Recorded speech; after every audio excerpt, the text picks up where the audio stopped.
morning लोगोफोर नाय दाना आङो बिश्वनाथ सारियालियाव थांनो नागिरदों बेयावहाय मोनसे अर्गेनिक नार्सारि दङ बिथांनि नामानो जाहैबाय जाय मालिक बिथांनि नामानो जाहैबाय नीलम दत्त बिथाङा आसामनि सासे मुंदांखा आबादारि बियो भारत सोरखारनिफ्राय बिथाङा एवार्डबो मोनखांबाय दा बेबायदि एवार्ड मोनलायनाय सासे आबादारि बिथांनियावहाय जोङो थांनो नागिरदों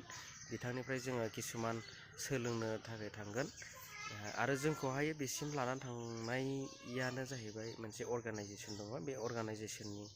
मावथि बिथांमोनानो जोंखौ बिसिम लानानै थांगोन फ्रि अफ कस्ट गारि भारा थांनाय फैनाय गासैखौबो बेबस्था बिथांमोनानो खालामदों नोंथांमोना भिडिअखौ स्किप खालामालासे नायलांबाय थादो लोगोफोर नैबे गारियावनो थांनो ओंखारबाय जोङो नै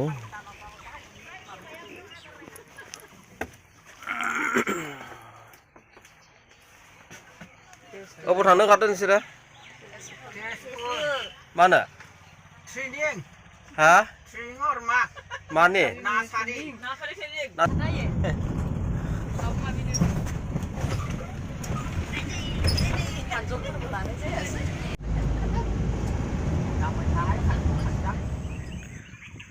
मोनफैबाय लोगोफोर नैबेनो पाबयनि मेन गेटनि साइडआव बेबायदि लिरनाय दं नैबे जाबाय राबिया बायद' नैबेबो बिथांमोननि स्टाफनिनो मानसि नैबे मेन गेट बेजों नैबे गेटजोंनो हाबलांनो नांगौ नोंथांमोना भिडिअखौ स्किप खालामालासे नायलांबाय थादो नैबेनो जाहैबाय माबा बिलाइथि फान्थाव गोखै टमेट' बे टमेट'आ बेयावहाय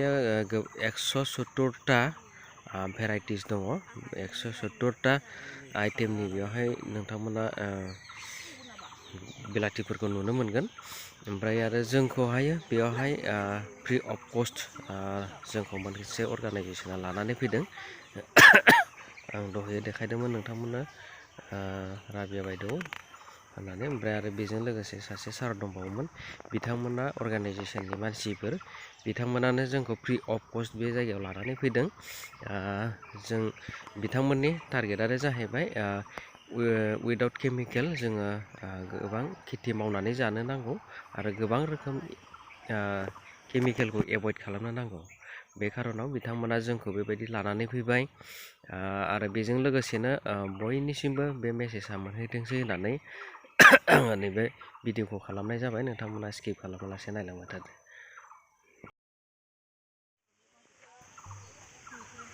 जोङो मोनफैबाय नै सिङावहाय नैबेनो जाबाय नीलम दत्त सार बिथाङानो खेथियक बिथाङा अर्गेनिक पद्धतियावहाय बिथाङा खेथिखौ खालामो आरो गोबां गोजान गोजान जायगाफोराव थांनानै बिथाङा माखासे सिड्सफोरखौ लानानै फैयो ओमफ्राय आरो गोबां गावनो रिसार्च खालामनानै बिथाङा आबादफोरखौ खालामो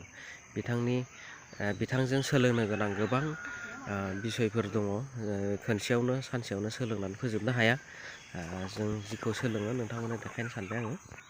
नैबेनो बिथांमोननि डाइनिं हल क्लासरुम बेयावनो क्लासबो खालामो आरो जानाय लोंनायखौबो बेयावनो होयो बिथांमोना आरो गावसोरनो खस्थ' खालामनानै गोबां आदराव मानसिफोरखौ लाखियो जाहोयो लोंहोयो गावसोरबो बेयावनो जायो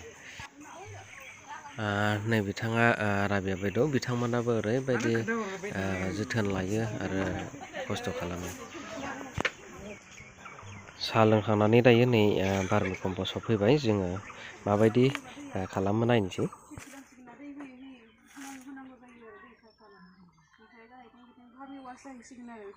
सालिनाया बिदिनो नै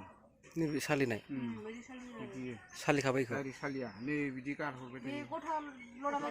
गथाय ओरै थांबाय थासिगोन बेखौ साइड खालामबाय थानांगौ आरो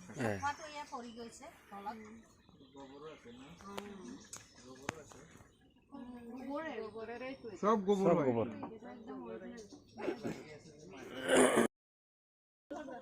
খেৰবোৰ দিয়াৰ কাৰণ এইটো মানে ভিজা ৰাখে আৰু না না সেইটোৱে নহয় সেইটো এটা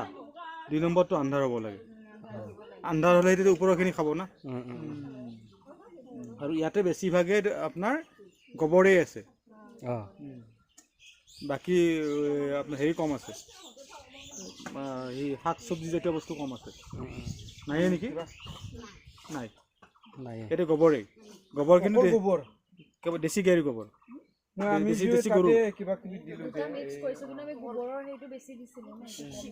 নহয় সেইটোও দিব পাৰে বেলেগো দিব পাৰি এটোত কেৱল গোবৰেই আছে কলৰ গছবিলাক বেলেগ বনাইছে ইমান গোবৰ পাব জানো সিহঁতৰ গোবৰটো বহুত আছে পিছলা বিয়লা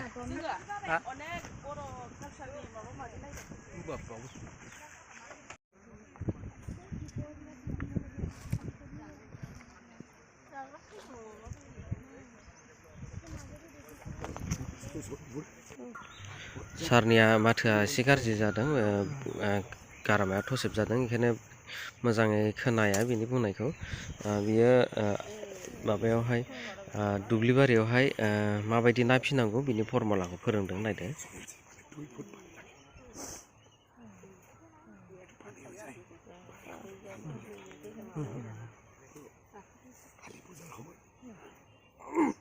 দেৱালীৰ সময়ত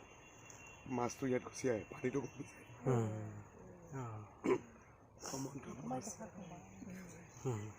আৰু খৰি আৰু পানী তলৰ মাছ দিয়া যায় ভকুৱা চিলভাৰ মাছটো নিজে গুচি আহিব নে মাজে মাজে হেৰি অকণমান অকণমানকৈ দিয়া সেইটো তেতিয়া মাছ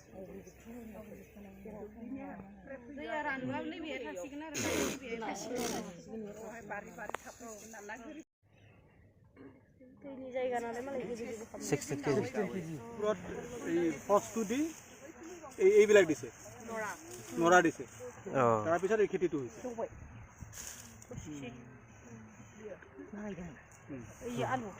বৰষুণ নিদিয়াহেঁতেন এইটো ভাল হ'লহেঁতেন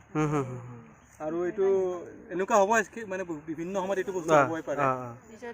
ডাঙৰ আলুটো এনেকৈ কৰে নেকি কিছুমান হাল নোপোৱাকৈ কৰা এইটো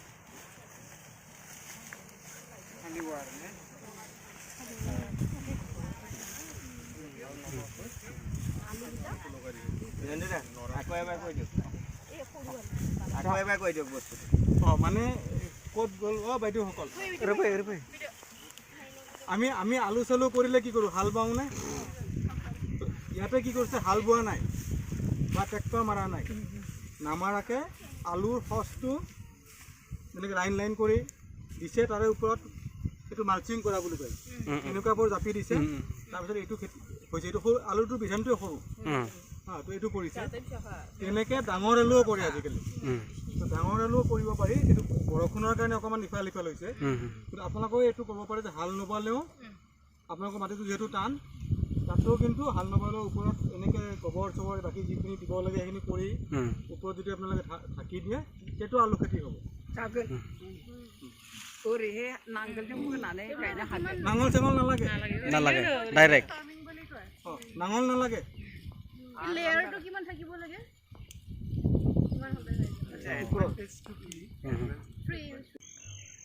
थ' लोगोफोर दिनैनि एक्सपिरियेन्सखौ आं नोंथांमोननिसिम शेयार खालामबाय नोंथांमोना माबायदि मोनदों लाइक आरो कमेन्ट शेयार खालामनो दाबाव आरो जायफोरा चेनेलाव गोदान अननानै चेनेलखौ साबस्क्राइब खालामनानै लादो आरो बिनिनो आङो पार्ट 2 भिडिअ लानानै फैगोन नोंथांमोना भिडिअखौ नायनानै थादो भिडिअआ गोलाव जानायखाय आं खालामजोबनो हायाखैमोन थ' दिनैनि भिडिअखौ एसेयावनो दोनथ'बाय थेंक इउ